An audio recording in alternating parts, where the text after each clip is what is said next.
আসসালামু আলাইকুম। ওস্তাদ কেমন আছেন? প্রিয় দর্শক শ্রোতা, আপনারা জানেন আমাদের উস্তাদ রিসেন্টলি সালাফি মানহাজ গ্রহণ করছে এবং আলহামদুলিল্লাহ তিনি গর্ববোধ করতেছেন সালাফি মানহাজ গ্রহণ করে। বাংলাদেশের হাজার হাজার যুবকেরা গ্রাম অঞ্চলে সালাফি মানহাজের দাওয়াত পেয়ে মিডিয়ার প্রভাবে আলহামদুলিল্লাহ তারা সালাফি মানহাজকে গ্রহণ করতেছেন এবং তারা গ্রহণ করে যখন কোরআন এবং সুন্নাহ ভিত্তিক আমল করতে যায় তখন ৩ নম্বর শ্রেণী কিছু হুজুরদের খপ্পরে পড়ে যায়।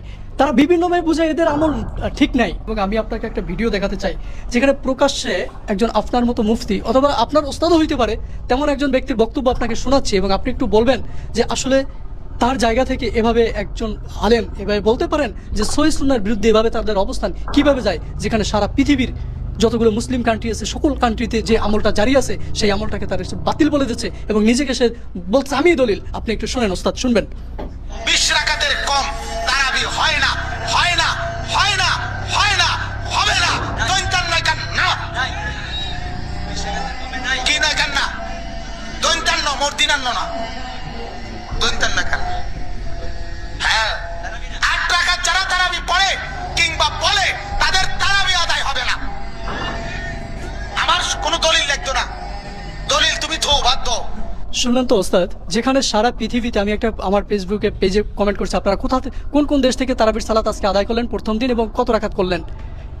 পৃথিবীর বিভিন্ন দেশ থেকে আমাদের বাংলাদেশি ভাইয়েরাই তারা ম্যাক্সিমাম জনেই 99% জনকে 8 রাকাত তারাবি এবং 3 রাকাত বেতের এভাবে 11 রাকাত তারাবির সালাত পড়ছে, সারা পৃথিবীতে চলে। কিন্তু এখানে এই হুজুর এমন দৃষ্টতা দেখালেন, বললেন 8 রাকাত যারা তারাবি পড়ে তাদের তারাবি হয় না।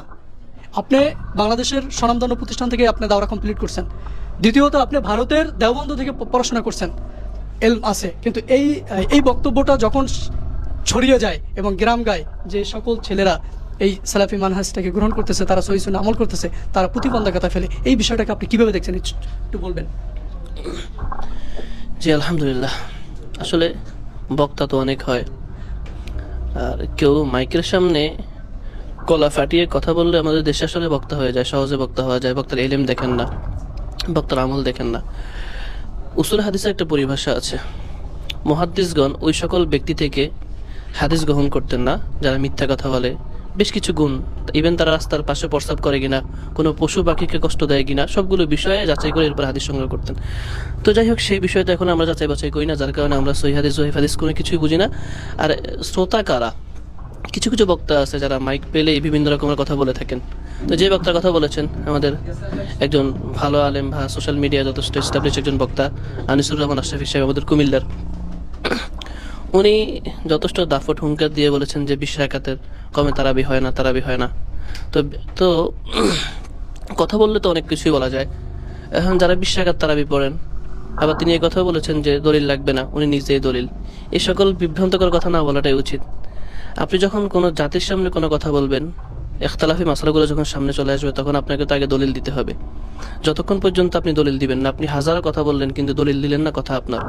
যখন আপনি দলিল দিবেন তখন সেটা রাসূলের কিংবা আল্লাহর দলিল। যতক্ষণ পর্যন্ত আপনি পেশ করবেন না ততক্ষণ পর্যন্ত এটা কোরআন হাদিসের কথা না। এখন আপনি যখন উম্মার বিশাল একটি জামাত একটা আমলকে আপনি বলে দিলেন অনেক শ্রোতার সামনে, জানি না শ্রোতা কতজন আছেন, যদি আশা করি আমরা অনেক শ্রোতা আছেন। আরেকটা বিষয়, দলিলবিহীন কথা কারা মানে, দেখতে হবে শ্রোতা কারা। ও এই ভাইদের, এই বক্তাদের শ্রোতাগুলো হলো আসলে প্রথমত ওরা জানে না, গবেষণা করার মন মানসিকতাও রাখে না, এরা জানেও না আদৌ।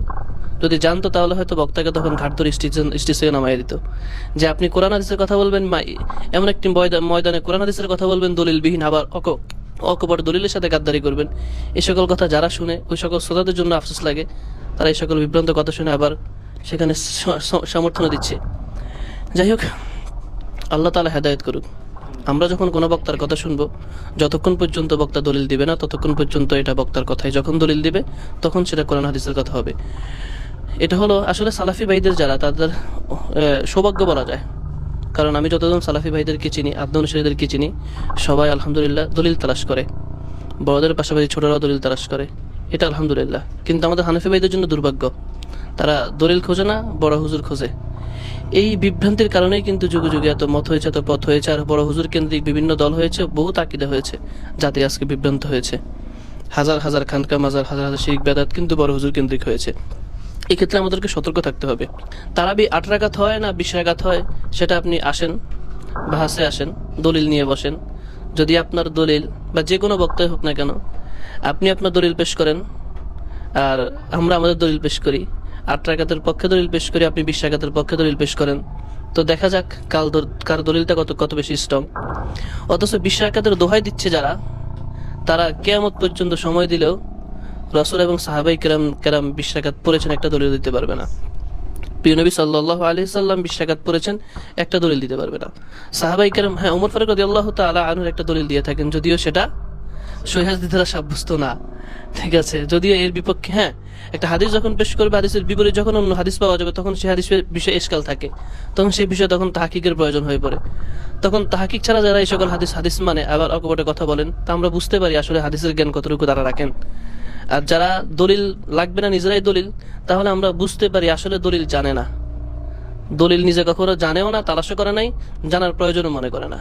কথা বলতে হবে, না বললে তো নাই।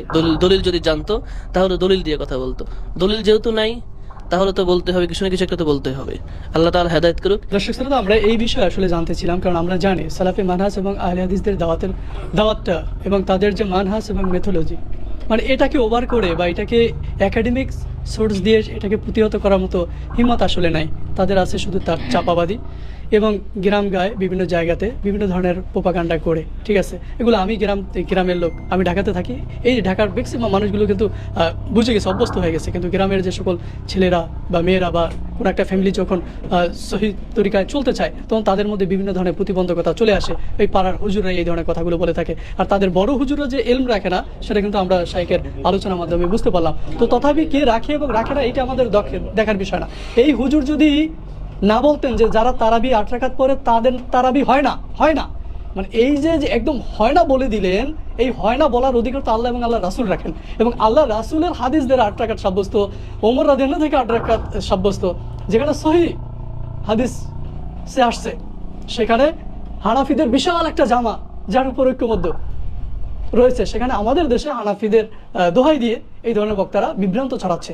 তাই এই ধরনের বিভ্রান্ত বক্তাদেরকেও আসলে আমাদের জাতির সামনে চিহ্নিত করে দেওয়া দরকার, এবং এদেরকে সর্বোপরি হেদায়েত কামনা করে আল্লাহ তাদেরকে হেদায়েত দান করুন। আর একজন হুজুর যখন হেদায়েত হয়ে যায়, তার অনুসারীরা আলহামদুলিল্লাহ হেদায়েত পেতে চায়, কারণ অনেক সাধারণ মানুষ আসলে একটা বৃত্তের বাহির থেকে কল্পনা করে না, তাদের হুজুর থেকে কল্পনা করে। ভরা নজির দেওয়া যায়, ভিডিও লম্বা করবো না, শুধু এই মেসেজটা দিতে চাই যে এভাবে বক্তব্য দিয়ে নিজেদেরকে লাঞ্ছিত করবেন না। আসলে এই বক্তব্যের পর আপনি যে কতটা লাঞ্ছিত হয়েছেন সেটা হয়তো আপনিও বুঝতে পারছেন।